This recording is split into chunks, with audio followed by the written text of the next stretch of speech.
before you for our next episode of question answer sessions. Questions have a very prominent role in our life. Until and unless we don't question ourselves, we'll never realize what we don't know. Everyone will be under the belief that they know everything, and there is nothing that they don't know until they start putting a question on themselves.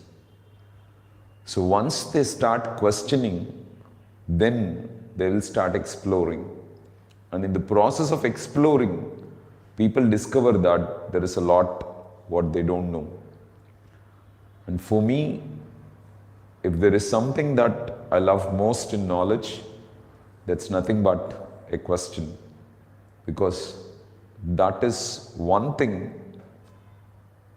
that really made to gain awareness about various things. As we gain knowledge about different things, that is, gain awareness about different things, automatically what happens is, we will start seeing that problems go out of sight. But if we are not developing knowledge, that is, enhancing awareness, we cannot experience maturity in our life. When we don't go matured, when we don't update our maturity, everything appears to be a problem for us. See, before 7-8 years, everything was a problem for me. I used to worry for everything. I used to struggle for everything because I don't know why everything was happening. So at that time, I just wanted to explore. Probably I felt that there is a gap within my life wherein I'm not really aware of various things. I wanted to update myself about it. And once I started reading books, updating knowledge, slowly I gained awareness about various things. This awareness has made my maturity go beyond, wherein I could avoid most of the problems that were happening in my life. So at that moment I felt that questioning is a triggering point in most of the people. Once they start questioning why and what and how within themselves, I think they'll get started with awareness. They'll get started with gaining awareness about various things, gaining maturity on various things. Once people start gaining maturity about various things, I think life is going to be a wonderful game to play. I want every one of you to gain more and more awareness about various things in your life. And through that awareness, I want you to handle your life wonderfully. Because we need to lead our life fully. So we have to make our life purposeful. We need to do something which we will feel proud of even after 25 days, 25 years or 50 years, whatever may be the age we are going to live, even in the last day of our life. So we just go back and just recollect, okay, what have I done in my life? And if you have some proof that, okay, or if you feel contented that, yes, I have done something worthy, I have done something fabulous in my life, I think you are leading your life to the fullest. Anyway, that's wonderful to go on. But most of the people don't develop this ability of questioning. So first, learn to question yourself on everything. Look into everything in nature and start having a question so that you can trigger your thinking. Your thinking moves in a specific direction. Most of the times what happens is, people use their thinking for thinking about something unnecessary. They get identified with a lot of unnecessary things. And once you get identified with something, your mind keeps on thinking about it. See, for example, I wanted to write an exam and clear it, but somehow I could not clear that exam. So I'm identified that I'm not a successful person. I'm not able to handle I'm not able to fulfill the desire what I've got in my life. So we are identifying ourselves as a failure in this particular case. So once we identify ourselves as a failure, because we couldn't clear that exam, then automatically what happens is we keep worrying, we keep struggling, we keep disturbing ourselves. Our mind will never settle. It keeps on thinking, showing us that we are a failure, we are a failure, we are a failure. So we must be very careful about getting identified with various things in life. So if you get identified with something which is not good or which is not feasible for us, then we will be facing a lot of problems. So instead of getting identified with something and worrying about all that in life, we should make our mind to think about something positive. So we should make our mind to involve into something which is great and good. So to make your mind to involve into something which is really fantastic, I think the best source can be asking some right questions. So I can give you some questions which you can think about, I suppose.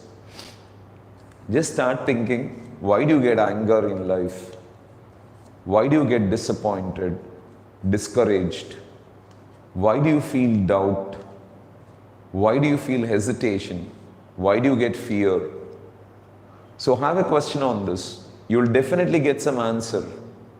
So have a question on that too.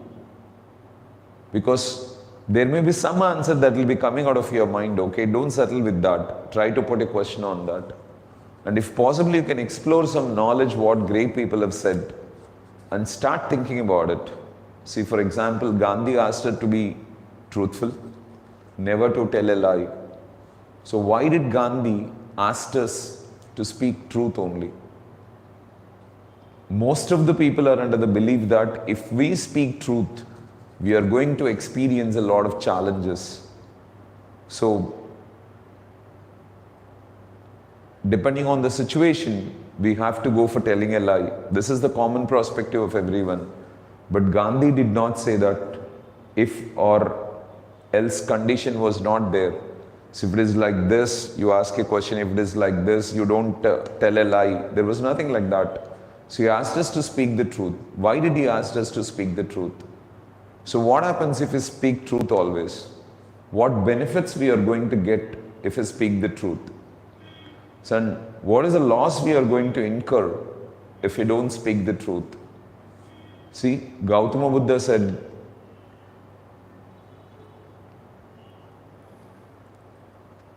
not to harm anyone and do as much good as we can. So you can have a small question on yourself. You're not supposed to harm others.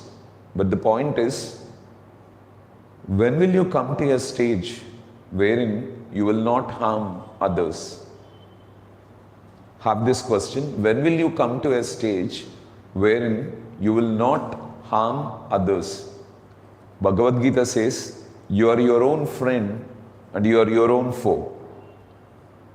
You are your own friend and you are your own foe. Foe means enemy. So when you are your own friend and you are your own enemy, it means that there are no friends for you and there are no enemies for you. But everyone in life, okay, definitely have a lot of friends and a lot of enemies. So this must be a wrong concept. We are not having friends, we are not having enemies. Probably we are under the imagination that we have friends and enemies. So if at all, if we have friends and enemies, okay, then what does Bhagavad Gita really say? Is it relevant to that? Just check. There's a lot of knowledge like this, okay, which you can start questioning and exploring so that you will come to realize exactly, okay, so how much you have to explore, how much knowledge you can gain. But every time you put a question, okay, your mind gives you some answer. Don't settle yourself with that answer. Have another question on that. Have another question on the answer you get. When you keep on putting some questions one after the another, one after the another, one after the another, you'll come to some stage wherein you cannot put a question on that. You will not have scope to put a question on the thought what you have got. Probably that must be the truth. Or sometimes it will be like with your maturity, what you have got, you must, or you can go to certain extent. And after some time, okay, your maturity goes high and your thinking will provide you with different kinds of answers. So, love questioning. Ask as many questions as you can. Whenever you have a challenge, convert that challenge into a question. And with a question, your awareness changes.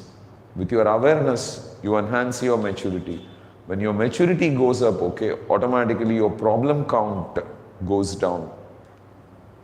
See, why we need to update knowledge? Why we need to gain awareness about various things? Only reason is the problems become tinier, smaller. So if we are not building awareness, if we are not enhancing our knowledge in our life, if we are not bettering our maturity, then the problems look like a giant. Just imagine now, if problem look like a Mount Everest and we stand before it like a mice or rat, how horrible it will be. So we should be like Mount Everest and the problem should be the tiniest one like an ant. Then life is led in celebration. In order to experience that in life, we need to bring awareness. We need to drive knowledge into our minds. We have to feed our minds consistently with new information, okay? And that is the reason why, okay, we have taken this initiative of asking questions and answering your questions, okay?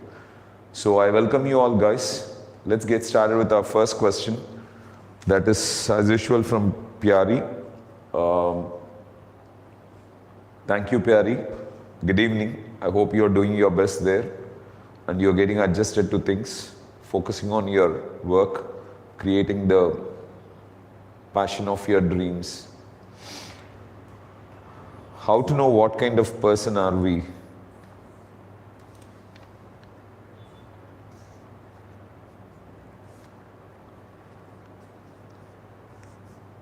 See, there is nothing like different kinds of person, okay? Almost everyone is a person.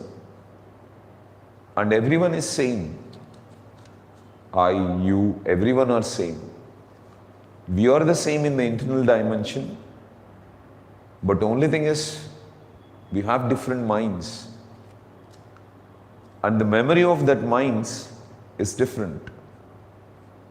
So everyone has two great faculties of their mind. One is memory and the other one is imagination. Probably your memories are different, my memories are different. You have an imagination, with that you can have a positive imagination or a negative imagination. So that is what you create in your life. But coming to the perspective of life, everyone is same. There is no chance of like we are not like different kinds of people. So probably your perception is you want to identify your nature. So what kind of nature you have, that you can start observing yourself. What does your mind think about? See, it's all about only one thing. Whatever we do in life, we do because our mind thought about it. And why did our mind think about it? Our mind thought about it because we have fed that information in our mind before. That is there in our memory. For example, you have asked me this question because your mind thought about a question answer session today. So as there is a question answer session, you wanted to ask a question. So if your mind did not think about this, probably you are not going to ask me a question. And if you are not going to ask a question, okay, there is nothing of interaction between we both here. So as your mind thought about it, you asked a question. And your mind thought about it because that's there in your memory already. So because you're seeing question answer session every alternate week we organize, you're listening to it, you're even thinking about it. Probably in the meantime, you must have thought about so many times, okay, what can be the question? What can be the question I can ask this week? So what question if I ask, it will be good. What question if I ask, it is going to help me. So everything that is happening in your life is happening because of questioning. Everything that is happening in your life is happening because of your thinking, okay? I hope you understand. So as your mind is thinking about something, you're going for it. But your mind thinks based on the memory that it has. Okay? So what kind of memory are you feeding your mind with? So what kind of things are you getting identified with? That's it. See, if you're feeding your mind with good memory, automatically your mind start thinking about good things. So let's say you started going through the autobiography of Abdul Kalam. So when I started going through the autobiography of Abdul Kalam, okay, so when I started observing how he thinks, okay, in different situations, so how he really wants to uplift India, how he really wants to see the citizens of the youth of future, the youth in the future. So I was totally lost thinking about all those things within myself, okay. So how fantastically he is thinking. So his ideology, his thinking is really superb, okay. How simple he is in a position to put knowledge in front of people. So that is really creating a lot of impact on the world, okay. So my thinking and the problems what he has taken, how he has sorted out some solutions for that, and how that solutions are really helpful. The way he led his life, how inspiring it is. So why we have to lead that kind of life? What happens if we lead that life? So there are a lot of principles, okay, what our previous generations have set for us. But how many people are there who are ready to follow all those principles? Most of the people will be under the perception that they're all outdated. We can't do all that right now. So it's none of our business. We can't handle all that. But I think there are a few great people, okay, who live with that perspective that they have to really follow all those principles. And every principle, what the great ones have said, okay, we can experience in the life of Abdul Kalam. See, we are not supposed to discriminate anyone, but I think most of the people discriminate. In every situation they discriminate. Everyone says that, okay, we don't discriminate white and black, okay. But definitely if there are two children, if one child is fair and if the other child is a bit dark in complexion, automatically most of the people love to go and play with the child, okay, who is white, who is fair. So there is the concept of discrimination within us. So there is the concept of judgment within us. There is the concept of overlooking within us. There is the concept of hating a lot of people, looking into the negatives of people. But these great people have lived their life in order to set an example for all the good things, okay, what a man must follow in life. So when you feed your mind with something positive, something interesting, something great, so automatically your mind will be thinking about that only. And you will be doing some action or the other which is relevant to it. But if you're feeding your mind with something else, which is no way relevant to think some great thoughts and do some wonderful things, then it's all the mistake of us. There's nothing like different kinds of persons, okay. I can say that people are what they think. And what they think totally depend on what they feed in their mind. So that depends on what they see, what they listen, what they speak. Everything we see, everything we listen, everything we speak turns in the form of a thought, just like a seed in the soil. Once you plant a seed in the soil, automatically the seed grows. And after growing, it starts giving fruits. That is a resultant of it. So if you're planting a good seed, you're going to get a good fruit. But if you're planting a weed, you're not going to get any good fruit. The same thing is with us. So what is that you're taking into your memory? So we need to be very careful about what we are seeing, what we are listening, what we are speaking. So when we focus on what we speak, what we listen, what we speak, so what we see, and if that content is really good, our memory is good. When our memory is good, our thoughts are good. When our thoughts are good, automatically our thinking is good. When our thinking is good, our actions are good. When our actions are good, our life is good. Our future is good. The future consequences are good. and we mold our future. We shape our future. So we have different kinds of people because these people are getting exposed to different kinds of information. That's it. If there is a choice wherein, let us say that if all the people have only access for one particular thing, let's say all the books, all the teachers, everything got destroyed. Everyone has a mobile and everyone has access for only one channel. There is a possibility to see, listen and talk about only that content. I think the best example what we can take about this is this. Alexander, when he wanted to conquer the world, so he had only one slogan which every soldier of him must speak about. And he also used to speak about only one sentence, okay? And he wanted everyone around him to speak the same sentence, okay? That is, there must be only one ruler in the world, and that must be Alexander. So there was no other thought they were thinking of. They wanted to create the same thought in their mind consistently, so that their focus totally will be towards conquering the world and creating, okay, greatness in the world. That is becoming the king of the entire world. So different type of people come up because they're exposing themselves for different kinds of information. See, a few years back when internet was not so popularized, I think people did not have access for different kinds of information. There was a limitation on the information. So they could have access only for certain weeklies, certain books, okay, certain magazines.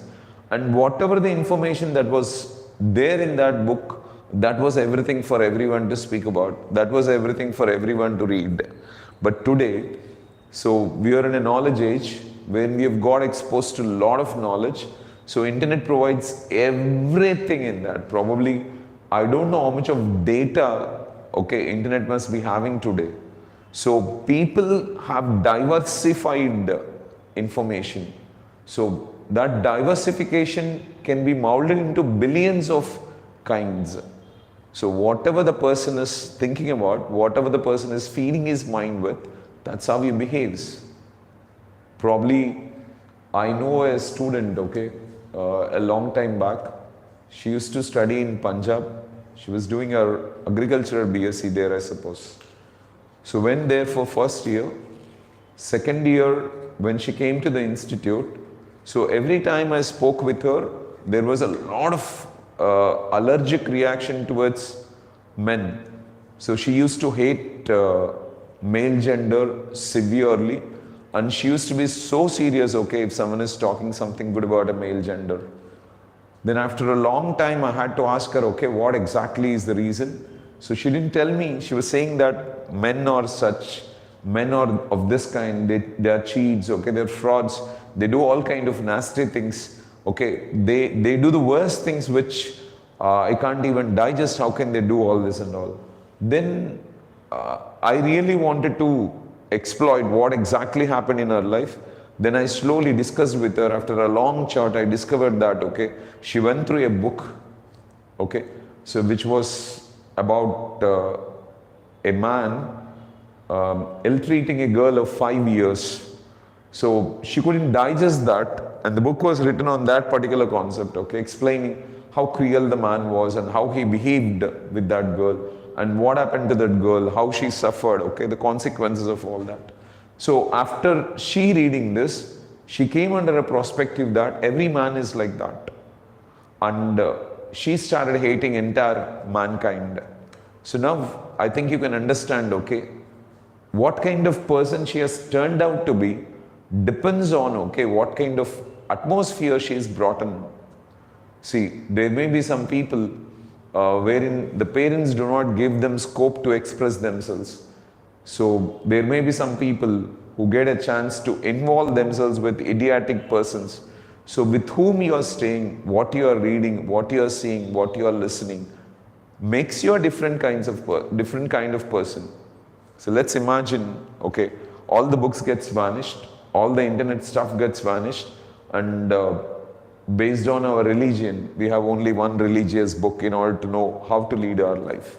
So let's presume, okay, for all the Muslims you have Quran, and for all the Christians we have a Bible, and for all the Hindus, okay, we have Ramayana and Mahabharata and Bhagavad Gita.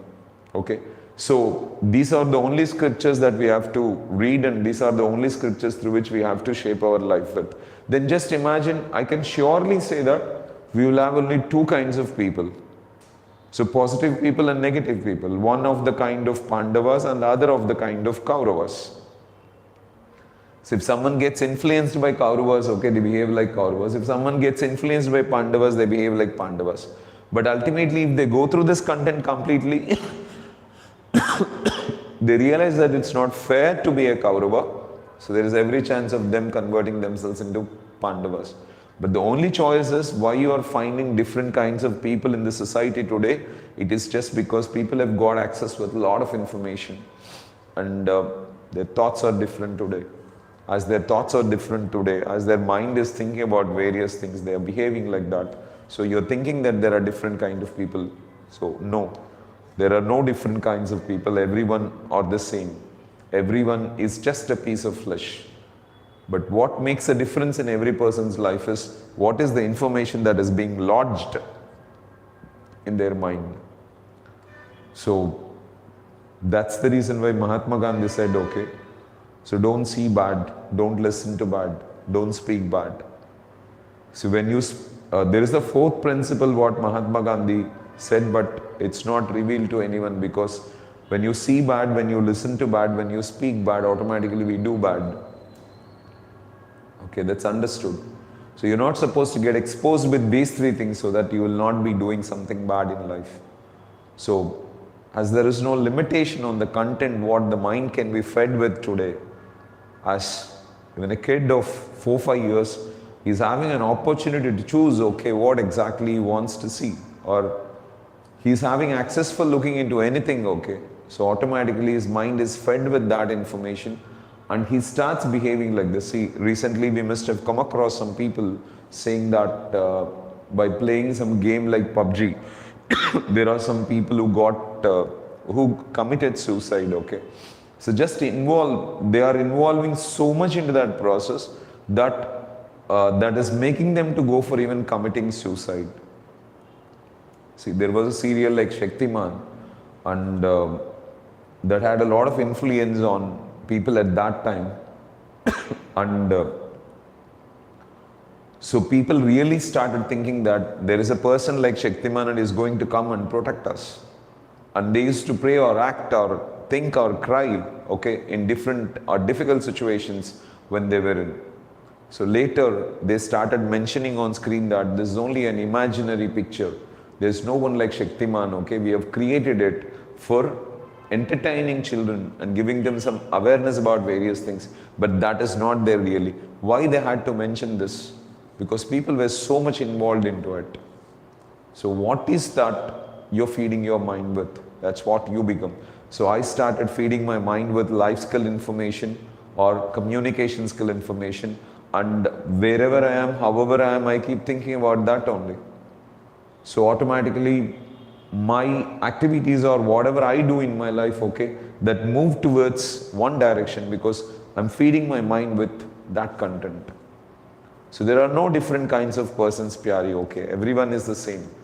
But people do different actions because their mind is thinking differently. So why their mind is thinking differently? They are feeding their mind with different information. So once they feed their mind with different information, then automatically they are identified with something. So let's say you have different roommates and you somehow developed hatred towards your roommates because they did not behave the way you wanted. So automatically you started generating hatred towards them. So once you are identified with hatred, now your mind's or intellect's work is only one thing. It has to show all the nonsense in the other person. So everything will be identified by your mind in such a manner that, so whatever the other person does, okay, your mind will show to you as if it's a big mistake. And you get more and more irritated, more and more troubled. So all you need to understand is this. Don't think that there are different kind of people. There are no different type of people. Everyone is the same. They're just a piece of flesh. but all they have is different content in their mind. So with different content in their mind, they think differently. As they think differently, they do differently. So probably we must have heard this story a long time back. You must have gone through it, okay? A father had two kids, okay? One became a very successful person. The other one became an alcoholic and a waste fellow, okay? So someone interviewed both of them and asked, okay, the first one, how did you become so great? He said that my father was a drunkard and he used to beat my mother and us so every day. So we had a lot of trouble with food and different things in our life. So we were not supported with anything good in our life by our father as he was a drunkard. So at that time, I made a decision in my mind that, okay, I should never be like my father. Okay, I should be someone else, opposite to it exactly. And that made me to think with an opposite motive, and he became a successful person. And the second person was asked, okay, what made you a failure in life? He said that my father was a drunkard. My father used to beat my mother and us. My father made us suffer without food so many times. And what do you think I would become? So I also walked the same path and I became the same thing. See, in every situation, what you take, how you take it, how you are going to accept that information, from that your thinking drives. And a matured person thinks with a difference, okay? An immature person thinks with a difference. See, a fellow who is matured will consider that, okay, people have their lives to live and they are leading their lives. So when everyone is leading his life or her life, it is up to them to do whatever they want to do. So we need to love them as they are. But immature fellow doesn't understand this. His perspective will be like, okay, the other fellows must behave according to him. If everyone around him is behaving in a manner he wants them to behave, then he is happy. So it's like if external circumstances or external situations are wonderful, this fellow is wonderful. But if the external situations or circumstances go bad, automatically this fellow is bad. I hope you understand this. So don't be under the perspective that there are different kinds of people. People are only fed with different kinds of information. As they are fed with different kinds of information, they are behaving with a difference, that's all. Okay? Thank you, Pyari, for your question. And so there's a question from Raidu. Good evening, Raidu. Thanks, man, for being a part of question and answer session every week and asking us some questions and making us think with a difference and helping us to reach this information to a lot of people through your questions. There will be a lot of questions in the minds of everyone, okay, but only a few people dare to ask. Most of them don't, but you are daring to ask. Appreciate you for that. Thanks for everything. Are we tired of thinking or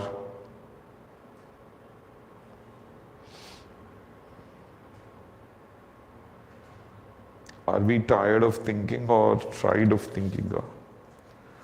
I'm not getting your point, man, okay?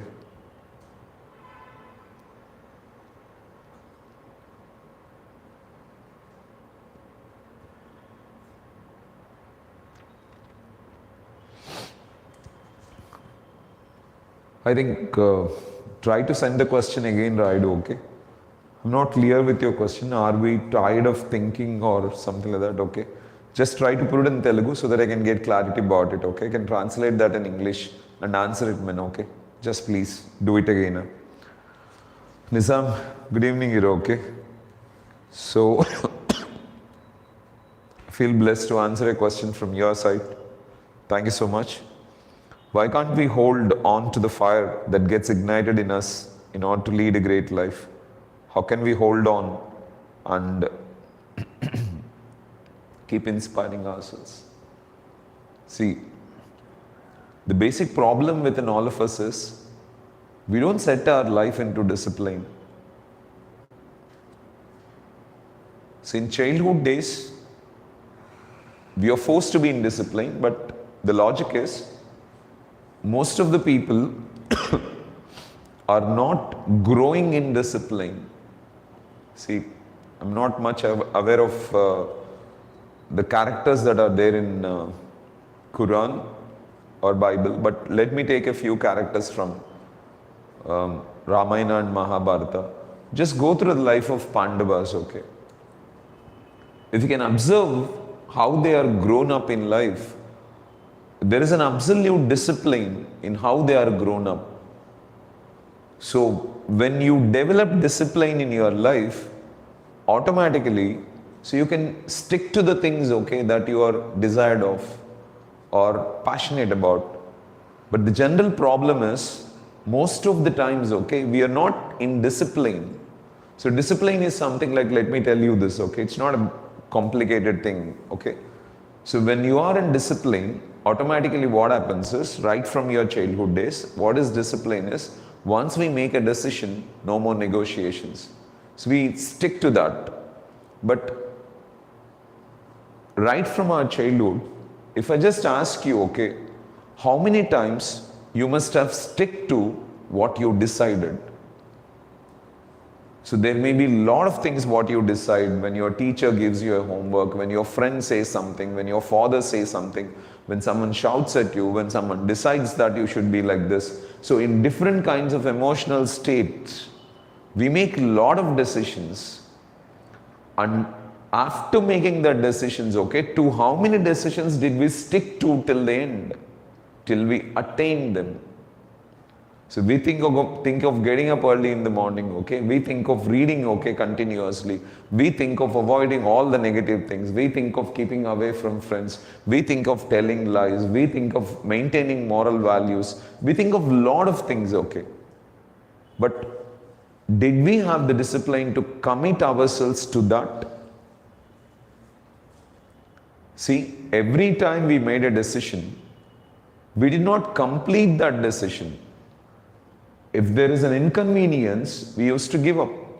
So in the process, what happened now is, so our mind clearly knows that even though you take a decision very seriously, you're not going to stick to that decision, because you're going to stick to that decision only to a stage wherein there will be an inconvenience. So once that inconvenience pops up, automatically you're going to give up on that decision. So your mind clearly knows that you're indisciplined. I'm not talking about you, Nizam, okay? I'm talking about everyone, okay? So when your mind clearly knows that you're indisciplined, okay, your mind talks the same thing. I hope you're understanding. But if you're grown up in a strategy wherein once you make a decision, you stick to that decision until and unless it is complete, until and unless it is attained, okay, you're not going to move away from that particular thing, okay, then automatically your mind knows that once you make a decision, you're not going to give up. You're not a kind of guy who is going to give up on that decision. You'll fight till the end. Now, your mind has come to a conclusion that once you make a decision, you will stick to it. Now, your mind knows that you're not going to give up. When your mind clearly knows that you're not going to give up, okay, it never motivates you to give up. See, so we start off with a question answer session now. And when I started this initially, there was a lot of fear in me, a lot of doubt in me, a lot of hesitation. Okay, what if someone asked me a question which is not relevant to me, which is not aware of, if I'm not clear about that, okay, what is going to happen? A lot of confusion was there within my mind, but still I withstood with my commitment. I withstood with my logic. I made my decision to go on. I never gave up on my decision. So you know that, okay, we organized a boom party and during that time I was very clear that if I come out of that, okay, follow what AP tourism people were telling, at least I could have made a small loss of 4 to 5 lakh rupees. But I just wanted to go with the decision what I made. We want to do it in Shilparamam, we want to do there itself. I knew if I go with my decision that is going to give a loss of 10 to 12 lakhs. So even though it's a big money, but still I committed myself because I realized that discipline is more important for me. So my mind should never develop disbelief on me.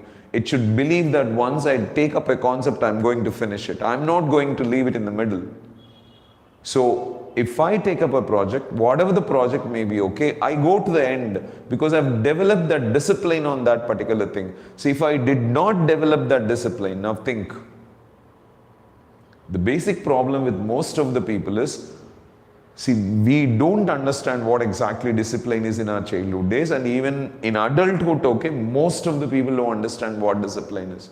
Discipline is all about, once you make a decision, we need to stick to that decision and achieve what we want. See, we give up on certain things now, and we think that it did not happen. I was not lucky. So, I was not fortunate enough. And we put destiny in the process.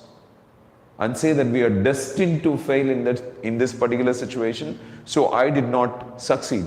But that is nonsense, right? Once you make a decision, you have to fight every second of your life in order to fulfill that decision. Now your mind starts believing, saying that, if at all, if you make a decision, you dedicate yourself so much towards achieving that you will definitely fulfill what you decide for.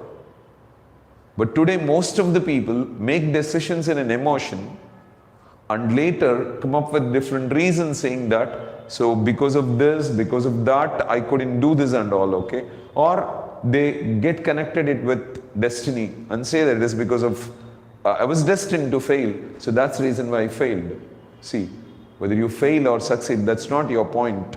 But what you need to do is, once you make a decision, you have to fight till the end in order to make it. But just imagine once, okay, how many times are we really doing this? Most of the times you need to understand that people make decisions, but they don't stick to that decisions. When you're not sticking to your decisions,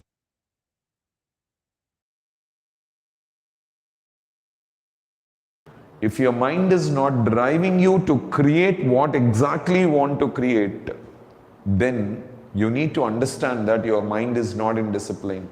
Your mind is not in discipline just because of one simple reason, that a lot of times in the past you made decisions, but you did not stick to that decisions. You did not stay committed to that decisions. So as you missed your commitments, as you missed your commitments, you missed your discipline. So your mind does not believe you now. And that is the reason why it doesn't motivate you to create success in what you have picked up. But when it comes to greater people, take let's go with Thomas Alva Edison. He is like my hero, okay, because he gives a example for me, okay, for anything what I want to tell. See, Thomas Alva Edison failed for 10,000 times in creating a light bulb, a filament in a light bulb. Though he failed for 10,000 times, okay, he did not give up. Even at the end of failing after 10,000 times, okay, his factory was lost in fire and because of short circuit, and nothing was there. Even in that particular situation, Thomas Alva Edison did not think negatively. In the sense, his mind did not think negatively. See, a scientist who is doing a research, okay, when he keeps working on it, probably fails on that particular thing for thousands of times, okay. Though he fails on that for thousands of times, he's not going to give up because his mind believes that he is going to come up with an answer someday or the other. I hope you are getting this. So it's all because they first developed discipline in their life. So whatever they started doing it, okay, they started doing it with all dedication. They tried to complete it. So every decision what they have taken, whether it is big or small, see, even I take minute care of a lot of things, like, so I promise something to my children and I keep up my promises. They may be minute, my mind keeps hinting me that they may not even remember. Why do you worry about it? Forget about it. It's not a big deal, okay? But I don't want my mind to disbelieve me, in the sense, lose that hope on me that I make commitments and I don't stick to them. See, at one stage, I told my son that, okay, I'm going to gift him a cycle if he clears all his exams, because he had some struggle with his studies, okay, after Corona. So, and he came to me and said that if I clear 5 exams, you have to. So I was under the confidence that if he's clearing at least 5 exams, that's a good thing, okay, I'll go for it. So in the last 3-4 exams, he could not clear 5 exams. So he used to clear only 3 to 4 exams. So other 2 papers were pending, okay. So this time he cleared 5 exams and I had to keep up my promise. And I immediately bought him a cycle. So when we make a decision, we need to stick to it. See, I just promised, okay, to give a cycle to someone and I did it. So it took a lot of time. Probably I can say that it took another 1.5 years for me to give, but I gave it. So once we make a decision in a particular situation, see, I just promised someone that I'll be meeting him next week and I'm meeting him. I'm going to travel with him. Because once we make a decision, okay, we must be in the habit of sticking to it. So if you are not in the habit of sticking to what we decide in life, then we miss, okay, the belief, the self-belief in our mind. So our mind does not believe us because it clearly knows that we decide, but we don't stick to it till the end. We don't stick to it till we attain that, okay. This may be very minute. Things can be very simple, but I think you need to. Okay, see, just before the day of Bogi, I went from the institute around 8:30, I suppose. My children were waiting for me, saying that, okay, we have to cut down some wood so that we can fire tomorrow on Bogi. So at 8:30, I started, and we had a blunt knife, and it was not possible to cut with that knife. And it took me nearly 1.5 hours to 2 hours, okay, in order to cut a piece of wood. But thing is, it was very difficult. My hands were paining and I knew that, okay, the knife was blunt and it can be done with that. It's very difficult. But still, I continued hitting it almost for 1.5 hours to 2 hours, okay.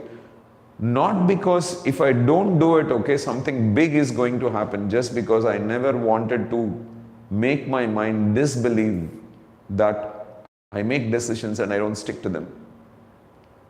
Whatever may be the inconvenience that is being created. There may be tough times, there may be challenges. See, a person comes to our institute, asks for some expenses, okay, like 200 or 300 rupees, 200 or 300 he asks. So initially he used to come once in a week or so.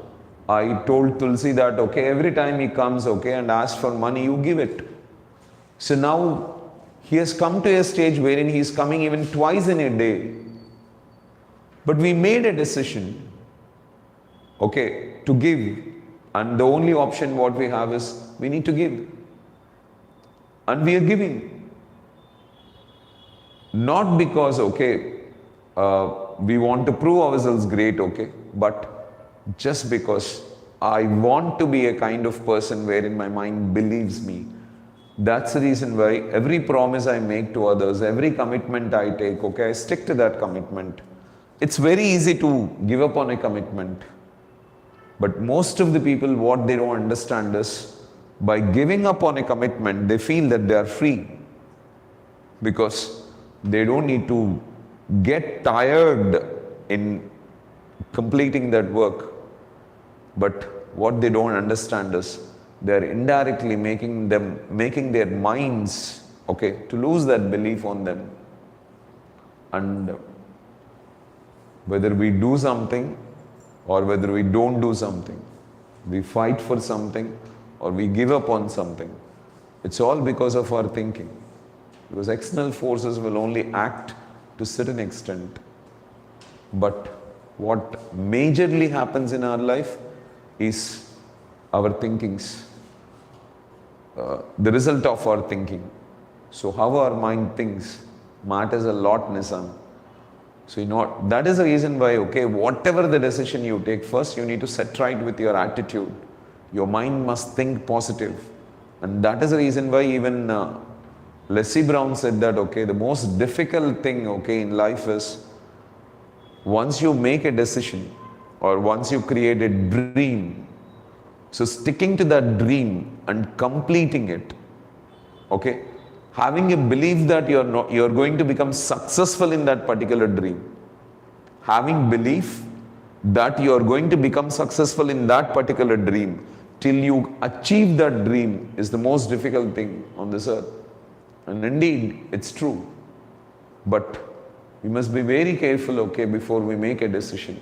But once we make a decision, okay, we need to stick to it. So when we love someone or when we are going to marry someone, we will decide that we want to take care of our loved ones so much. Relationship is all about giving, not expecting anything. So we must be ready to give. In giving only we get happiness. And we must be ready to give everything what the other person wants in a relationship. That's it. We must be a giver, not expecting anything from the other person, okay? When you are continuously giving, the relation holds. I'm not talking about giving means giving money, okay? I'm asking about what the other person is looking out for. So when you're ready to give, okay, for the other person, whatever he is looking out for, someone may be looking out for knowledge, someone may be looking out for intelligence, someone may be looking out for respect, someone may be looking out for an appreciation, someone may be looking out for some support, food, different things, okay. But relationships, if it is to be built, okay, we have to keep on giving. So we must be a continuous giver.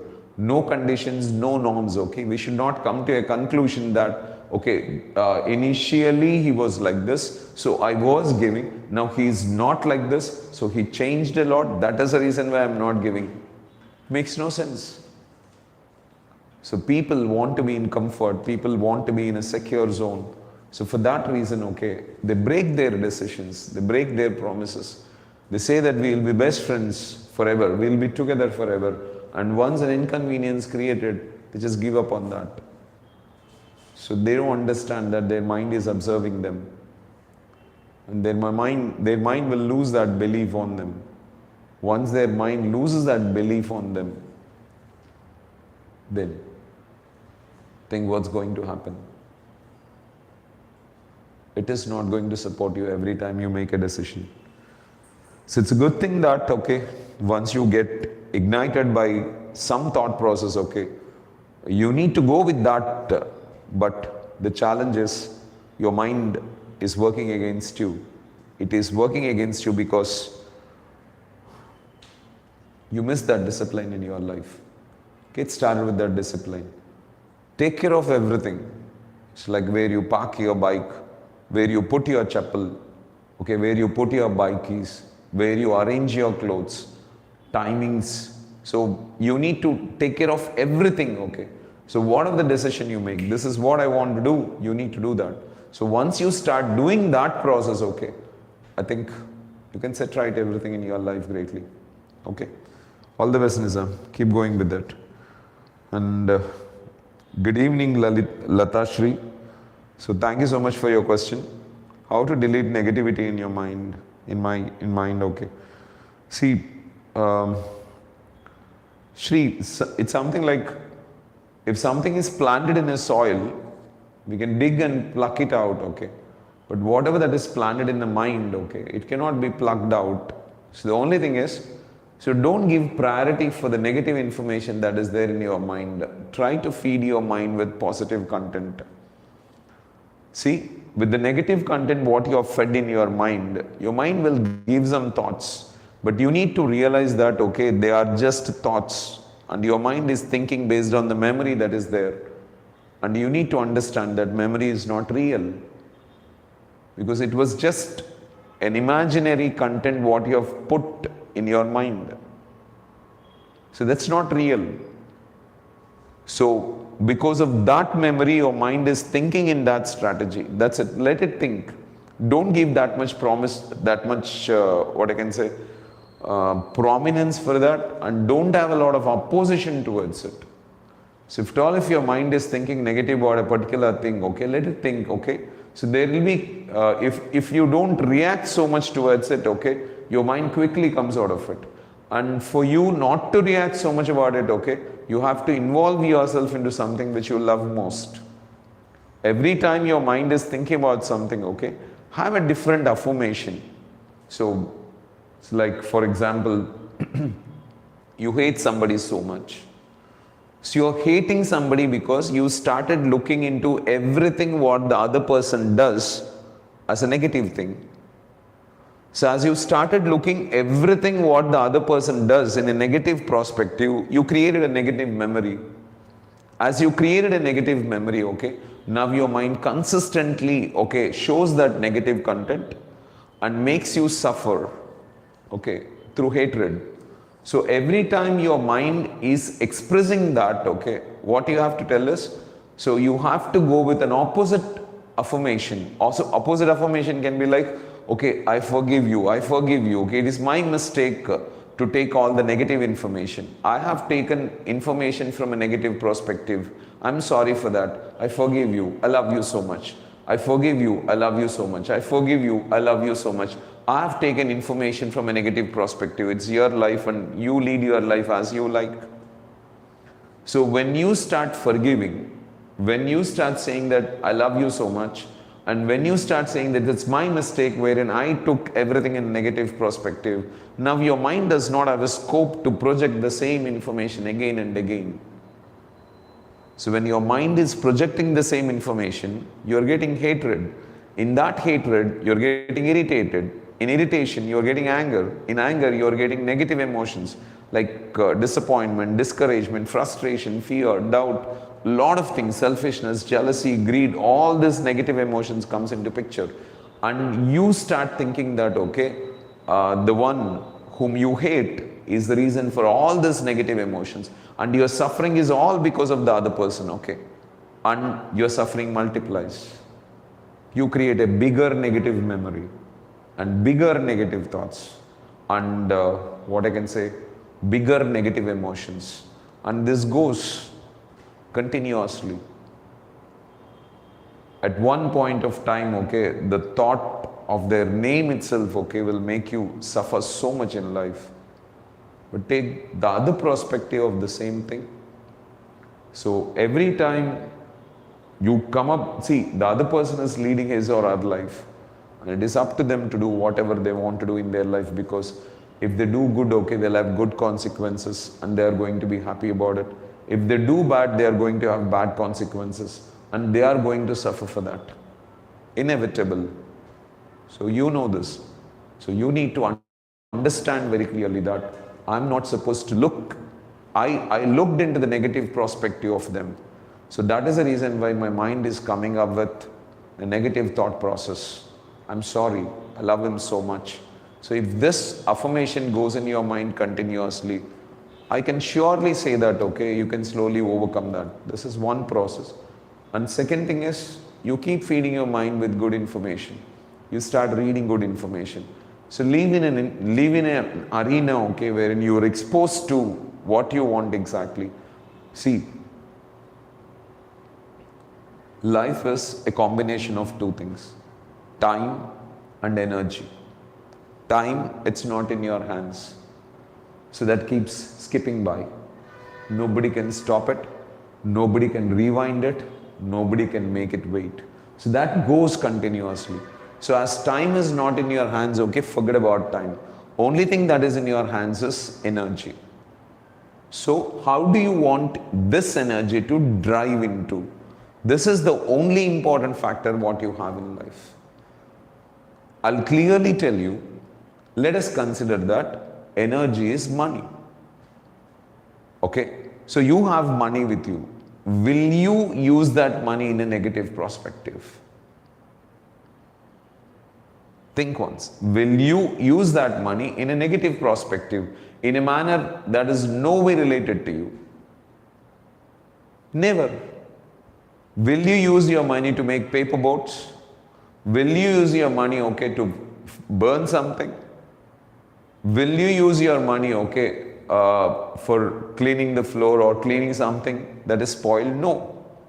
So you know how to use your money. In the same manner, you must know how to use your energy.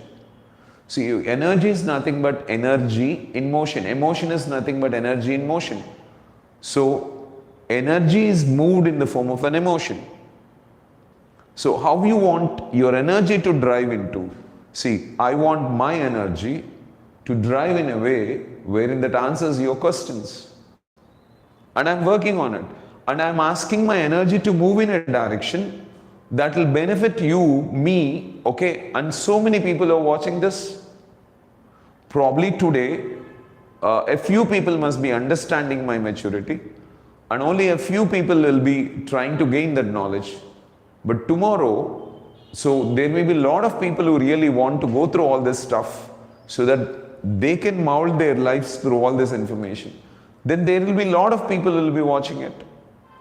And God has a reason for everything that is to be done in life. So this we need to understand. So in which direction do you push your energy into? So do you really make your energy to move in a direction which is of no use for you? See, I hate someone. See, if I use a lot of energy in that particular direction, okay, to become angry, irritated, getting disappointed, discouraged, okay, like disturbances out of that selfishness, a lot of things, okay, you're making energy to move in a direction which is not going to create anything, but it is going to destroy a lot of things. And that is a foolish thing. Why should we ever do that? So let's use our energy productively. Let's use our energy to create something what we want. So let us use it for what we want in life, not for what we don't want in life. We don't want irritation. We don't want allergic things. We don't want disappointments. We don't want discouragement. We don't want to suffer in selfishness, jealousy, envy and all. When we don't want all this in life, why the hell? We have to move in that particular direction. So you need to understand that you may be hating someone, but you are suffering because of that. You may be judging someone, but you are suffering because of that. You may be discriminating someone, but you are suffering because of that. You may be overlooking someone and you are suffering because of that. So when suffering is for you, when you do a negative act like judging, hating, overlooking, why do you do it? So learn to love all the time. So this is one way. And the second is feed your mind with some positive information always. So it's not only your stomach that you have to feed, okay? You have to feed your mind with some good information. So you have been listening to me at least when I'm answering your question for the last 10-15 minutes, I suppose, okay? Now your thinking is something different. Your mind is thinking something positive. It's giving you some kind of hope. It's giving you some kind of encouragement, okay? To do something productive. Because positive information creates a positive emotion. Now you are driving your energies in a right direction. See, let's say you filled your bike with 10 liters of petrol. You wanted to cover 500 kilometers of distance. Okay. Now you know there is a main road from here which is 500 kilometers and you want to reach that particular distance. Okay, and you have only 500 rupees. You don't have anything extra. So what you do is you move only on that road. You don't take diversions, okay? Every time there is a by lane, okay? You don't just move into that direction, travel for a long time and then again come back and get connected with the main lane. No. So you will focus on your destination. So what is that you want to achieve in your life? If you know clearly what your destination is, okay, why do you drive your energy into some direction, okay, which is not going to do any good for you? Think about this. So never drive your energy in a direction which is no way relevant to you and is not going to be useful for you at all. I hope you got it. So have positive affirmations, forgive people. So don't discriminate people, don't overlook others. Realize that everyone is great from their perspective. Okay, you're great from your perspective. You can only be greater than what you were yesterday, but you can never be greater than another person. In any angle, you cannot be greater than another person. So don't disturb yourself by comparing yourself with others. Okay, have some positive content in your mind. Slowly the negative information goes away. Don't oppose when some negative thought comes in. Okay, but realize why that negative thought is coming. See, in God's creation, if you hate someone, God is not suffering the other person, but He is suffering you. it means that you don't have a right to hate the other person. And you need to understand this. See, nature has certain rules and we live in nature. Our body always wants to move in that direction. It wants to follow the rules of this nature. But we want to go in an opposite direction and we struggle. So peace is the nature of this universe. And we want to move in an opposite direction when there is no peace. Then automatically we get suffering. Happiness is the nature of this universe. But we are somehow moving in an opposite direction and saying that I'm not happy and you're suffering for it. So don't do it. Okay? Your body and your mind. Your body wants to go with the nature. Your mind wants to go with the nature. But you always try to pull them to another way wherein they don't align themselves with the nature. And that's where all the problem is. You need to understand this. So anyway, thank you so much for your question. Keep taking chances so that we can really make a difference in the lives of many people together. Thank you, Lata Shri.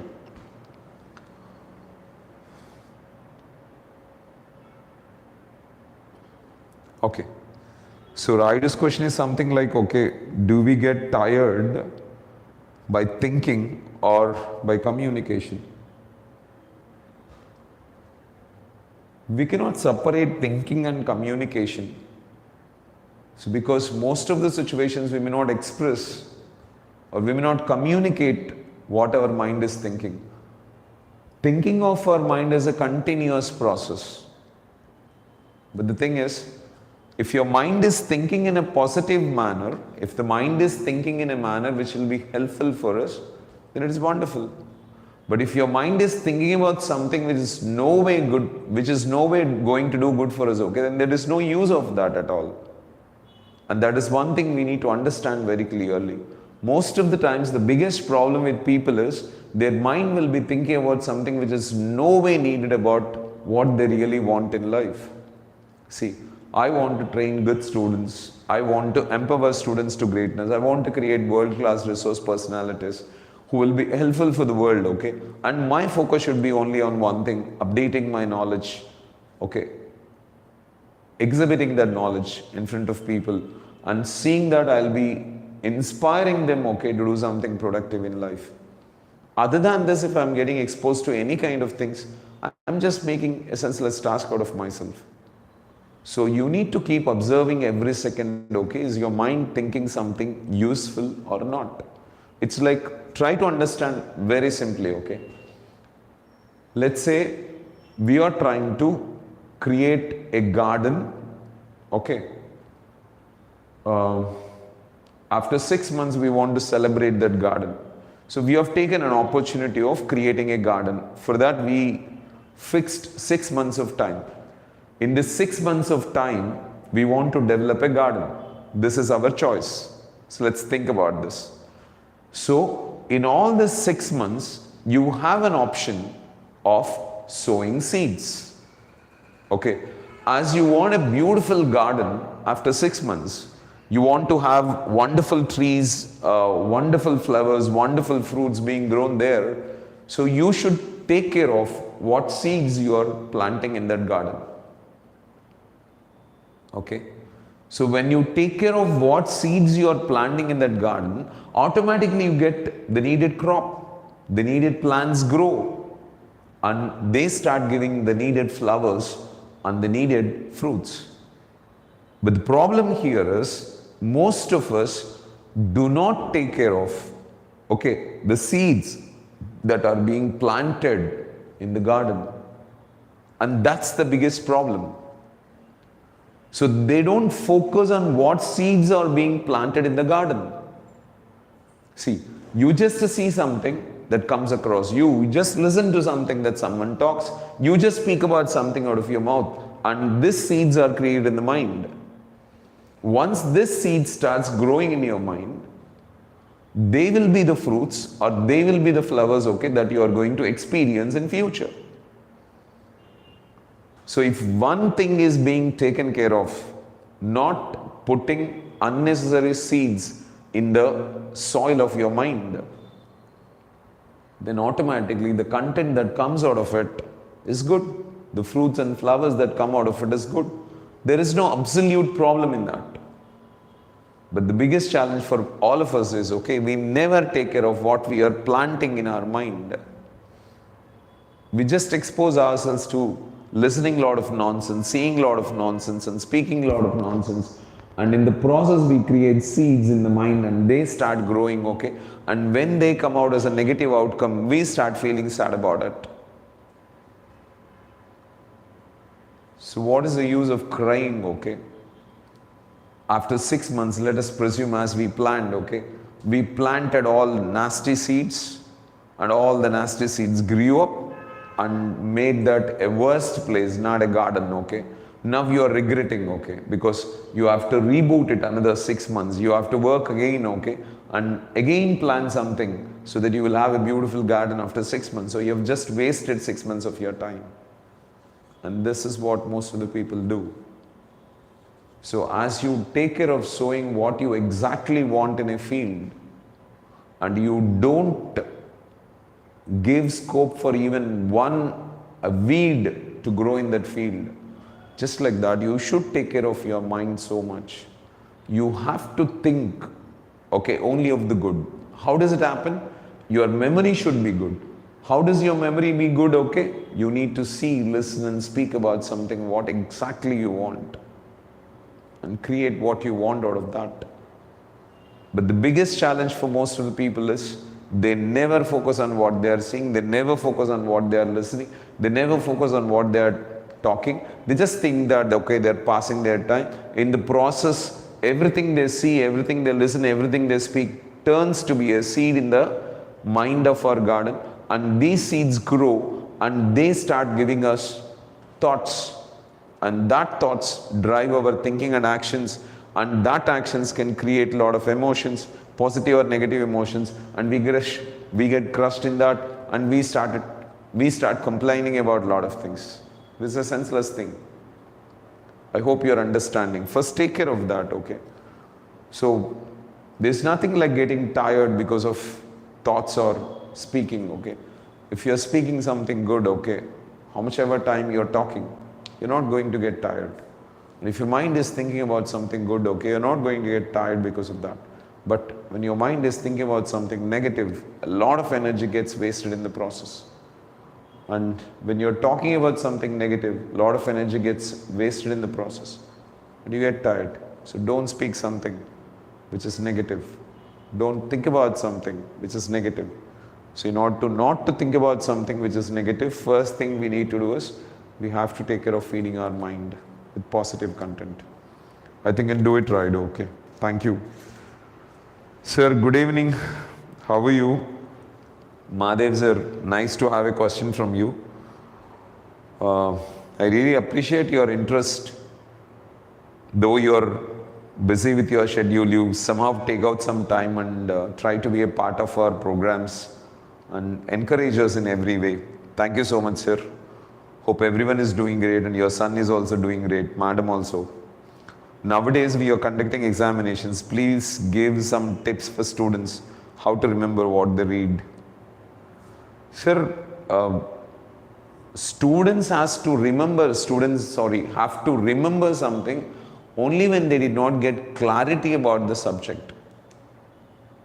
One, see that the students have clarity about everything what they are reading.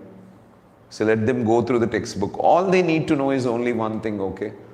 Every terminology that comes across in that particular chapter, let's say filtration.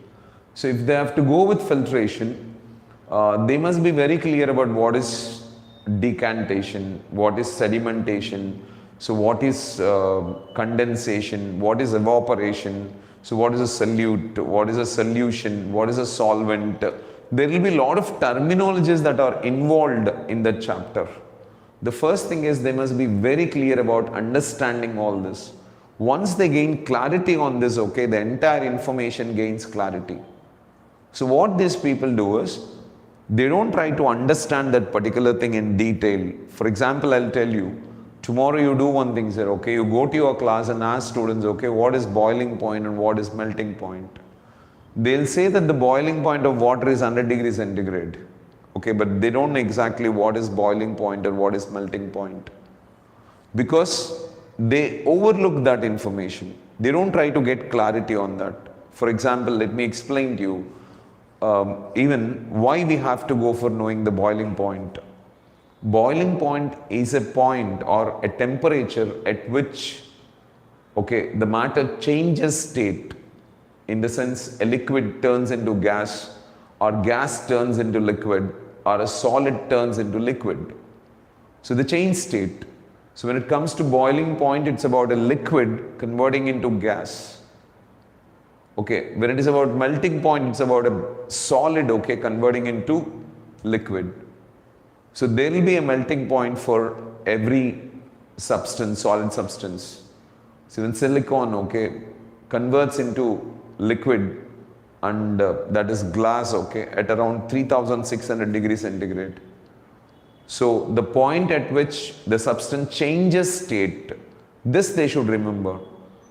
Now they can easily understand various things, but most of the people, they'll not be clear with that information. So they try to remember that content, okay. Remembering a content without clarity is very difficult. First thing. Second thing is, even after gaining clarity about a particular thing, okay, our mind cannot store information permanently until and unless we recollect that content again and again. So first step is students must gain clarity on every information. So they may not be perfect in every content, okay, but whatever they read, okay, let them read very clearly, wherein they understand everything. So it's like they always do like this, okay, they try to read the content so many times and remember something in their left brain and vomit it in the paper tomorrow and forget about everything. That's not going to do justice for them, because when they are preparing for the next exams, okay, that will not be a comfortable thing for them. If they are reading clearly, automatically the next chapters look very easy for them, because the initial chapters always have definitions and content, okay, which is going to come up in the next chapters. A fellow is not good with additions, subtractions, multiplications, divisions, decimal points and all, cannot solve the same thing in the later chapters also. So they must be strong in the initial chapters so that the next chapters will be easy. If the fellow is not good in divisions and all, okay, he cannot understand what fraction is. He cannot understand what decimal point is. He cannot understand conversions, okay. So he must be very good with the basics. Clarity on the subjects there first. And second thing is recollection. Okay, they must be in a position to recollect the content again and again, again and again. There is no alternate. And the best source of recollection is, okay, teaching to someone. Make your students to teach the content to different students. They can teach others, okay, so that they can recollect. If not, whatever they are not able to remember, let them write it on a paper and fix it in some place, okay, wherein they see it again and again, again and again. Make them recollect the content so many times so that they can remember it, that's it. And third way can be like creating some shortcuts for every content. So mind remembers the content, okay, when we create a story out of it. Okay, so we need to create a story out of that, out of the content, okay, this is how it goes, this is how it goes. We have to visualize something that it has happened like that, then it is easy for us to remember that content, that's it. So when it is relevant, okay. So overall, ask them to gain clarity first. Second thing is, ask them to recollect the information so many times. In order to recollect, the best strategy can be teaching others. If not, every time they get some time, okay, let them recollect the whole subject, what they have learned, okay. So they can even write on a paper and fix it somewhere, okay, and start looking into it again and again. The best part of it is recollection, exactly from your side, okay. So if the students are recollecting the content again and again, it is easy for them to remember. But don't ask them to recollect what they are really clear about. So what they doubt or what they feel that it is difficult for them, okay, let them focus on that. Students are something like, though they know it, okay, they keep on studying it because it feels comfortable for them to study it. So once they are done with it, once they know about it, ask them to forget about it and focus on the new content. Then everything is going to be fine, okay. All the best for your students there, okay. I'm sure they'll do something miraculous, okay? Let them go with it.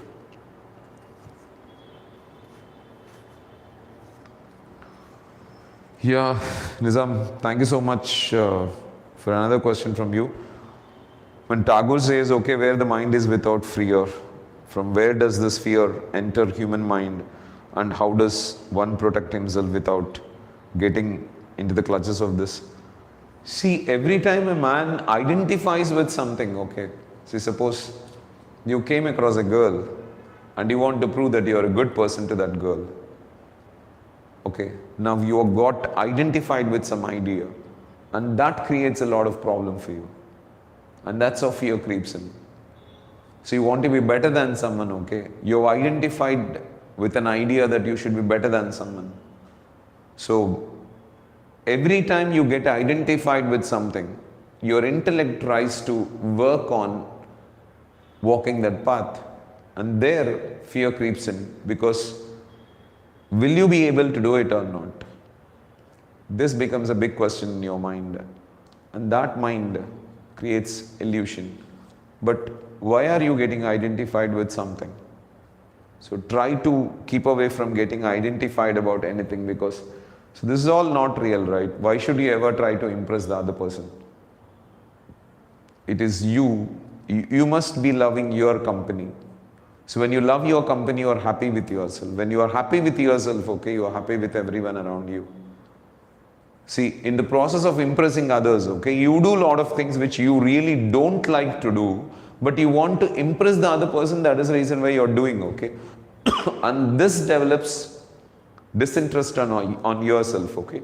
You lose self-love, you lose self-respect, and you lose self-belief on yourself, because you're doing something what you don't like in the process. So this is a bigger damage, but you've got identified with that and you move towards it, okay, and trouble yourself in your life greatly. So fear comes into picture when we get identified about different things. See, for example, we think about creating success. There's nothing wrong in that, okay? So we will start working towards success. But when you're so serious about success, thinking that if I'm not going to become successful, okay, there's no point of me living in this life, okay, then it is a problem. Because you're identified with the thought that if I'm not going to become successful, there is no sense of living, okay, that cannot be like that. So there's nothing wrong in creating a goal. There's nothing wrong in working towards that. There's nothing wrong in like aspiring something, creating a dream and working towards it. But we are not supposed to be so serious about it that if I don't get that, I'm going to lose everything in my life. This cannot be like that. So don't get identified with something unnecessary or unrealistic things in life, so that the fear never comes into you. And the other part of is, the fear is totally happening in your mind, right? It's not in reality. It's never there. Everything is the outcome of mind's activity, and mind's activity is all about thinking, okay? So your mind has the habit of drifting, okay? If the things are interesting in the present moment, it sticks to it, okay? If the present moment is not interesting, automatically what it does, okay, it moves to the past or into the future, okay? When it gets into the past, it is getting connected with the memory, okay? And which is not a reality, because it's something that has happened in the past, okay? And that is not real now. And if at all, if you think about future, okay, your mind is moving towards imagination. Imagination is also not real, okay? Then in illusion only you experience fear.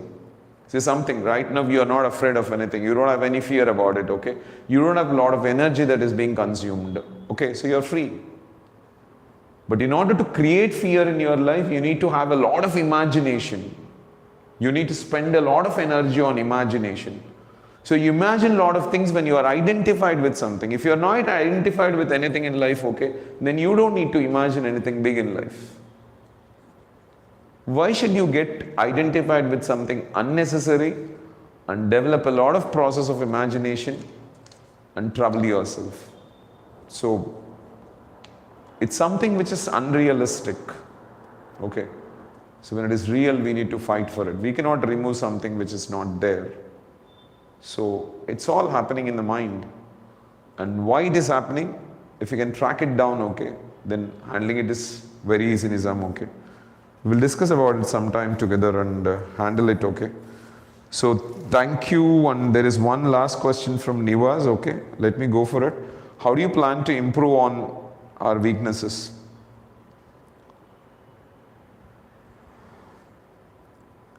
This is nothing like planning, man, okay. Identify what is your weakness and think about how you can convert that into strength. For example, if you have been listening to this session, you must have come across discipline.